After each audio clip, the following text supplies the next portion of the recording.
श्रुतं देवं कंसचाणूरमर्दनं देवकी परमानंदम कृष्णं वंदे जगद्गुरु। बोलो कृष्ण कन्हैया लाल की जय हो, सद्गुरुदेव की जय हो। बीच में फंस गया हूँ इसलिए बोलना पड़ रहा है।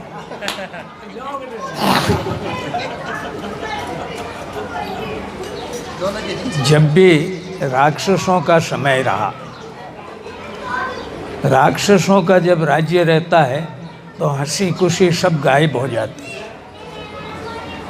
भगवान शिव के समय भी ऐसा ही हुआ। ऐसे ऐसे राक्षस हुए कि वो हंसने नहीं देते थे, मुस्कुराने भी नहीं देते थे, क्योंकि राक्षसों का हमेशा स्वभाव रहा है कि वो युद्ध नीति बनाते रहते हैं। और जितने भी अभी इस संसार में जो भी हैं राक्षस प्रतीक के, वो युद्ध की ही परिभाषा जानते हैं, युद्ध के लिए ही अग्रसर रहते हैं, युद्ध की ही योजनाएं बनाते हैं। तो उस समय भगवान शिव, इसलिए शिवरात्रि फागुन के महीने में आती है। ये फागुन और चैत्र का महीना बड़ा विचित्र है, क्योंकि सब वनस्पतियाँ फलने फूलने लगती है बिना बारिश के, बिना पानी के। जो है जितने भी पेड़ पौधे हैं इनके पुराने पत्ते उतर के नई कौंपलें आ जाती है। इसलिए इस देश में ये बसंत ऋतु है।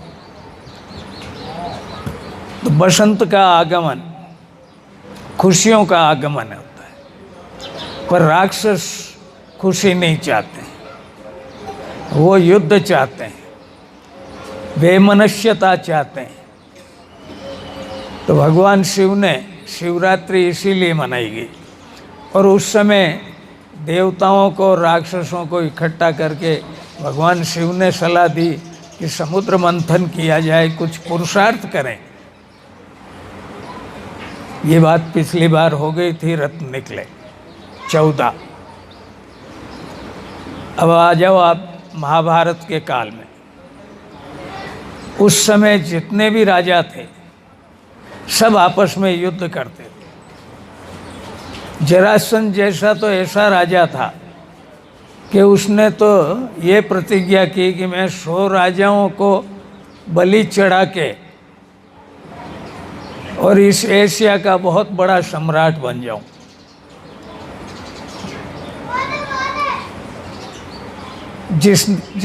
जिसने भगवान कृष्ण से भी बहुत बार युद्ध किया। युद्ध के अलावा उसको कुछ नहीं दिखता था, और उस समय के सब राजा आपस में युद्ध करते थे। इसलिए भगवान विष्णु ने देखा कि अब वो समय आ गया है कि धरती पे जाना पड़ेगा। अब इससे ज़्यादा आश्चर्य क्या बात होगी कि सगी बहन को और बहनोई को जेल में बंद कर दें। थोड़ा थोड़ा आजकल भी ये समय आ रहा है, क्योंकि हम आपस में प्रेम भाव नहीं रखते हैं, मुस्कुराते नहीं। प्रेम के एक दिन का बोला है, अलग अलग दिनों में रखो और ये करो। घरों में अगर ये नहीं करेंगे तो हमारे यहाँ भी राक्षस होने का डर है। राक्षस कोई ऊपर से नहीं उतरते, उनके सींग पूंछ नहीं होते। अभी जो ये घटना हुई जोधपुर में, ये राक्षस ही है। कंस को दया नहीं आती थी, वो बच्चा पैदा हुआ और उसको पटक के पछाड़ के मार देता। अपनी शूरवीरता उन बच्चों पे निकाल रहा था। इसलिए भगवान विष्णु को आना पड़ा। जब क्रूरता अधिक होती है, चरम सीमा पे होती है, जब राक्षस अधिक हो जाता है, तब वो धरती के ऊपर संतुलन के लिए, प्रेम भाव के लिए, आदर्शों के लिए वो फिर अवतार लेता है। तो जो जेल में बंद थे उन्हीं के यहाँ पैदा हुए। अब कोई कह दे कि हम मारने में सक्षम हैं, पर बचाने वाला कोई और भी है। बचाने वाला परमात्मा होता है। जब वो गर्भ में आए तो सब पता, अभी भी माताओं को सब पता लगता है। उस समय देवकी जी को सब पता लग गया था कि प्रभु आ गए। वो तो हंसने में समझी ही नहीं थी। जब बच्चियों की शादी होती है और वो ससुराल में जावे और वहाँ सब मुंह फुलाए हुए बैठे हों फुटबॉल की तरह, तो उस बच्ची को कैसे पता लगे कि ससुराल में आने का क्या सुख है।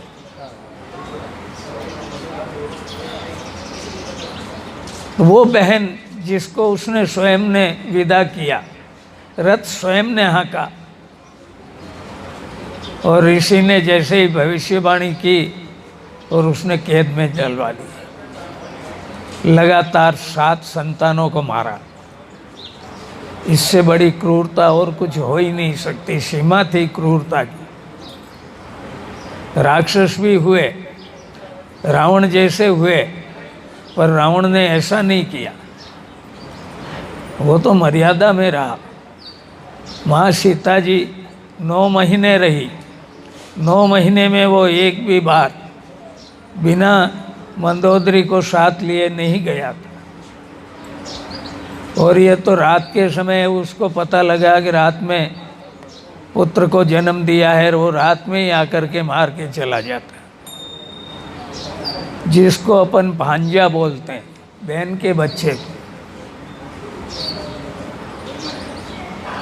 उस समय के सब राजा ही ऐसे थे। तो भगवान कृष्ण का पदार्पण हुआ। आज हम भी यहाँ भागवतोत्सव मनाएंगे,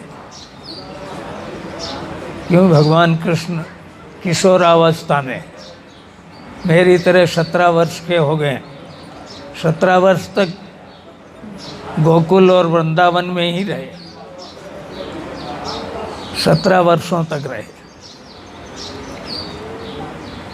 खूब खुशियाँ मनाई। मेरे ख्याल से तब से ही होली चलने लगी। होली का त्यौहार उस समय से मनाया जाने लगा। उससे पहले गांवों में उत्सव नहीं होते थे। जहाँ भी उत्सव होते, राजा लोग अपने घोड़े और सिपाही भेज के सब बंद करवा देते। अपने यहाँ भी मुसलमान काल में विवाह रात में होने लगे, क्योंकि दिन में होवे तो वो तो उठा के ले जाते। इसलिए रात्रि में फेरे करने लगे, जबकि रात्रि में फेरे होते नहीं। अब रिवाज बन गया। बाकी सूर्य की साक्षी में फेरे होने चाहिए।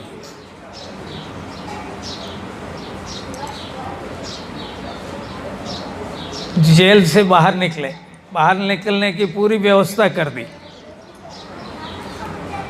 सबको नींद आ गई, ताले खुल गए। भगवान कृष्ण ने जन्म से ही चमत्कार शुरू किए, क्योंकि आजकल सब चमत्कारों को मानते हो कि कोई चमत्कार कर दें। भगवान कृष्ण का जीवन ही चमत्कार। जेल से बाहर हुए। जेल से बाहर होते ही गोकुल पहुंच गए। गौओं का कुल, 9 लाख गायें पालने वाले नंद होते थे। उन्हीं के घर में निवास किया, क्योंकि यशोदा जी सरल हृदय थी। देवकी जी तो क्या है, निष्ठुर जैसी हो गई थी, क्योंकि जेल में रहना, व्यवहार वैसा होना। यशोदा जी जो है प्रसन्न चित्त वाली थी। वहाँ पालन पोषण हुआ। और सब जानते हैं, पर महाभारत सबने देखा है कि बचपन की खुशियों को भी छीनने के लिए कंस ने राक्षस भेजते रहे उनको मरवाने के लिए, पर उन्होंने चमत्कार दिखा दिखा के सबको ढेर कर दिए। आपस में प्रेम भाव नहीं था, इसलिए उन्होंने सब जातियों का भी चक्कर होने लगा। इतना चक्कर हुआ कि कुलगुरु द्रोणाचार्य जैसे ने भी बोल दिया कि मैं राजाओं के बच्चों को ही पढ़ाता हूँ, जबकि ऐसी व्यवस्था नहीं थी।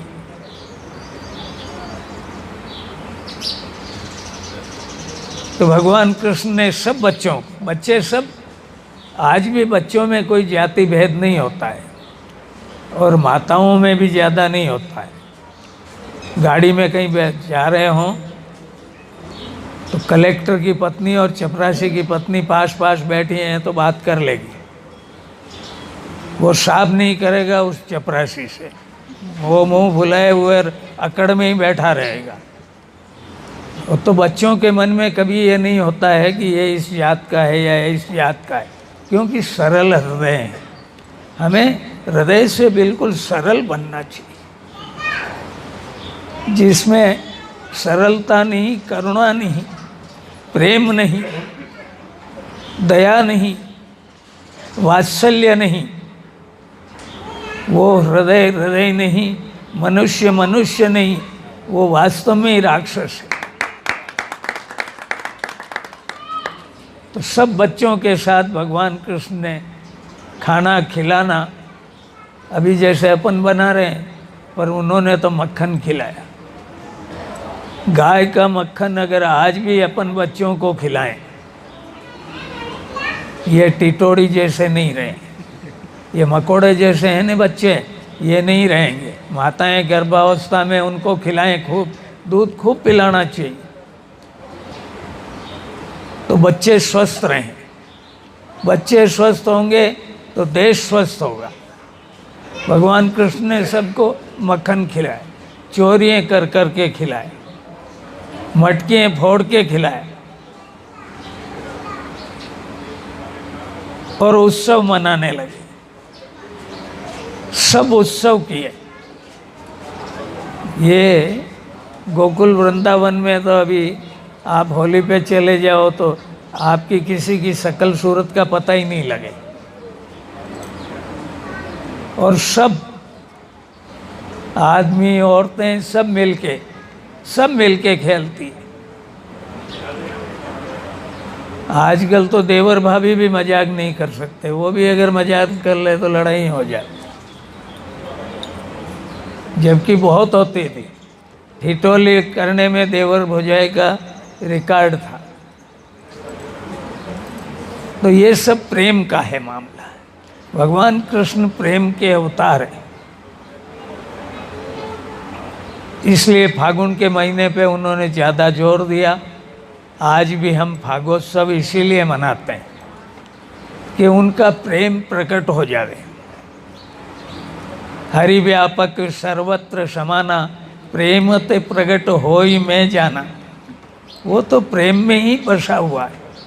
आप देखो कि मैं ज़्यादा क्रूर बन के या अपने आप को यूं समझ के कि मैं कुछ प्राप्त कर लूँगा तो नहीं होता है। आप प्रेम से उसकी शरण में चले जाइए, वो सब कुछ कर देता है। सही में तो वो नाचने लग जाता है, घुंघरू बांध के वो नाचना शुरू हो जाता है। आप ताली बजाइए, वो नाचने लग जाएगा। इसलिए आजकल जगह जगह तालियां बजवाते हैं। बाबा रामदेव तो बोलता है कि ताली बजाने से भी एक्यूप्रेशर हो जाता है, पर हम वो भी नहीं बजा पाते हैं, इसलिए रोग हो जाता है। बीमारियों से दूर रहने के लिए श्री राधे श्री राधे श्री राधे श्री राधे, तो ताली बजाओ। ताली बजाते हुए नाम लेंगे, ताली बजाते हुए नाम लेंगे तो बीमारी नहीं होगी। तो ये फागुन का महीना सब मंदिरों में वैसा ही होना चाहिए। गोकुल वृंदावन तो होली में पूरा 1 महीना ही रंग जाता है। अभी तो वहाँ कुंभ भी चल रहा है, वहाँ भी कुंभ हो रहा है। सब प्रेमियों का कुंभ है वो। जितने भी रसिक साधु हैं वो सब पहुँच गए वहाँ। और राधा के कुछ भजन हैं, तो मुझे याद नहीं आ रहा है। श्री राधे जी के कुछ भजन हैं, उन भजनों को भी गाया जा रहा है। इसलिए वहाँ भी एक कुंभ हो रहा है। और होली के ऊपर आप देखना कि वो कुंभ क्या रंग लाएगा। आप सब अपनी टीवियों पर देखोगे जब पता लग जाएगा।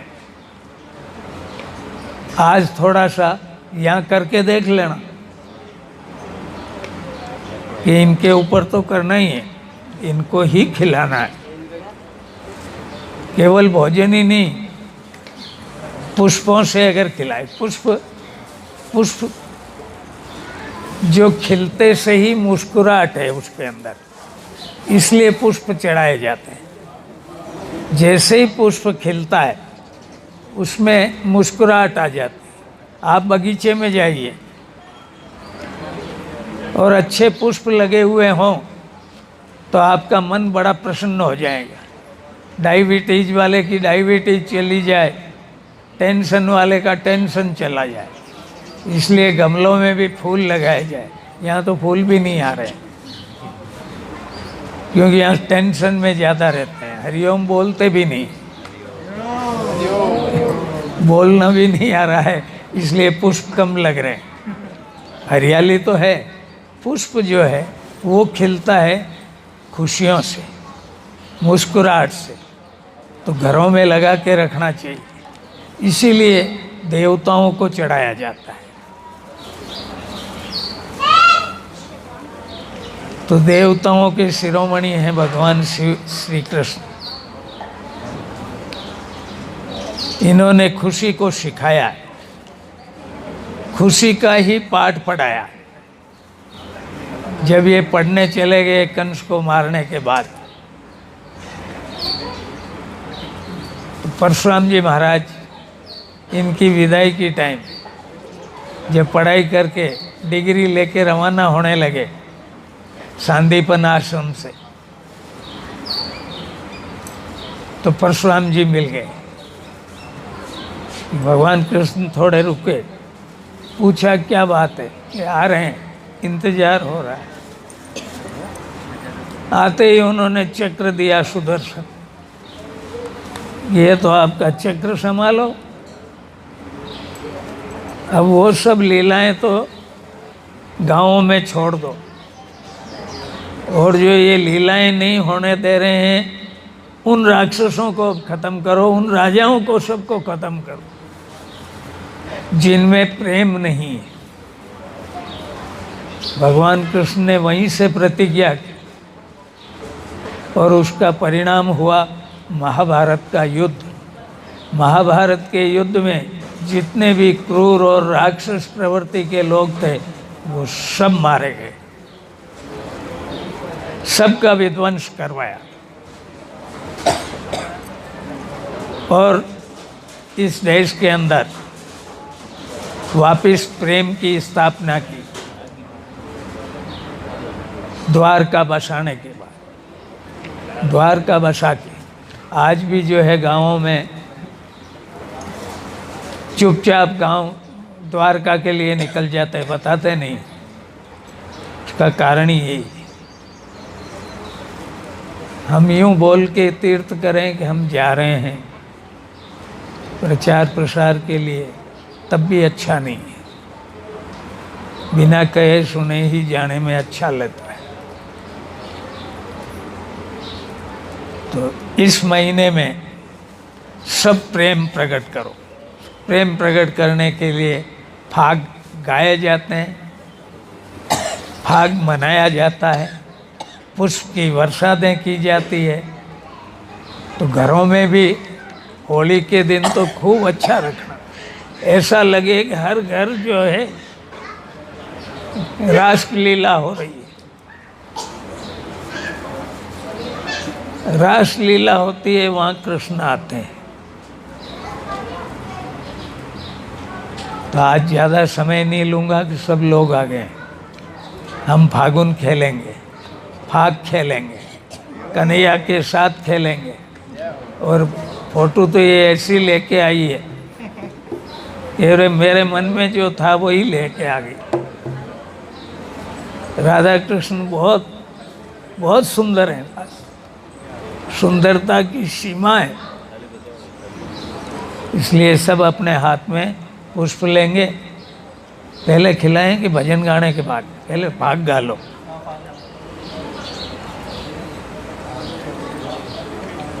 पहले फाग गा लो, सब साथ में गाना। ओम देव शांतिरंतरिक्षगुं शांति, पृथ्वी शांतिरापः शांति, रोषधे शांति, वनस्पते शांति, विश्वे देवा शांति, ब्रह्म शांति, सर्वगुण शांति, शांतिरेव शांति, श्यामा शांतिरेधि। ओम शांति शांति शांति।